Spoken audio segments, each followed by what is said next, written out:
Bonjour, je m'appelle Salim. Je suis étudiant en littérature française. Voici mon histoire. Je veux vous parler de ma vie à Paris et de mon professeur de français. Vous pouvez lire mon histoire et apprendre le français avec moi. C'est une belle journée d'été. Je voyage en train. Deux belles femmes sont dans le train avec moi. Les femmes sont assises en face de moi. Elles parlent français. Je ne comprends pas grand-chose. J'étudie le français, c'est vrai, mais je suis débutant. Je ne connais pas beaucoup de mots. J'ai commencé à parler avec les femmes. J'ai dit quelques mots en français de base.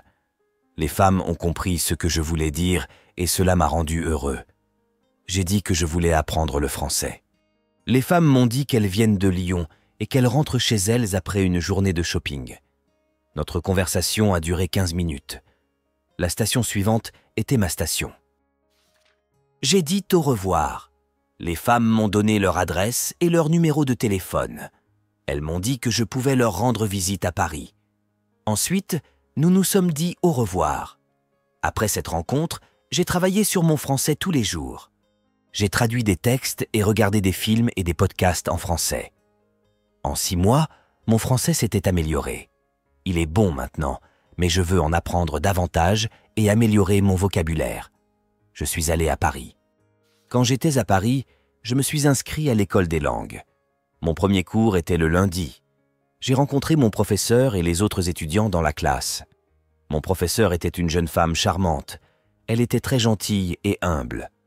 Nous nous sommes présentés, puis nous avons commencé la leçon. Notre professeur avait une question pour nous. Elle voulait connaître notre culture générale sur la langue. Elle nous a dit qu'elle pouvait enseigner par une méthode très efficace pour apprendre le français. Cette méthode était très simple. Notre professeur nous a dit que nous n'aurions pas besoin d'étudier, que nous n'aurions pas besoin de lire des manuels, mais que nous devrions utiliser le français dans notre vie quotidienne. Cela semblait très efficace pour moi. Je n'aimais pas étudier dans les manuels. Ensuite, nous avons parlé de ce qui est important lorsqu'on apprend une nouvelle langue. Notre professeur nous a dit que la langue est un but et un moyen de communication. Nous avons besoin des langues pour communiquer. Les langues nous aident à exprimer des idées et des pensées. Donc, quand vous apprenez une nouvelle langue, la meilleure méthode est d'utiliser la langue pour exprimer nos sentiments et pour communiquer avec les autres personnes. Et c'est ce que nous ferons dans notre cours. Nous parlerons et utiliserons beaucoup la langue française. De nombreux étudiants essaient de mémoriser de nouveaux mots.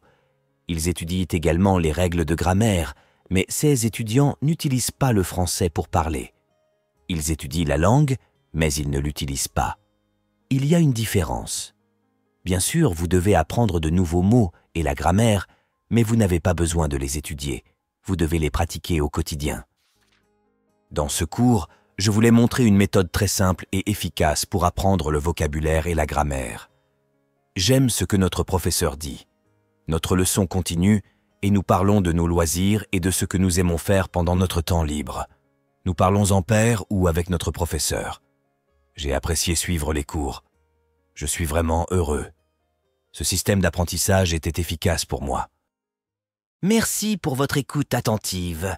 Si vous êtes intéressé par le chapitre 2 de mon histoire avec le français comme une langue étrangère, n'oubliez pas de vous abonner et de laisser un commentaire.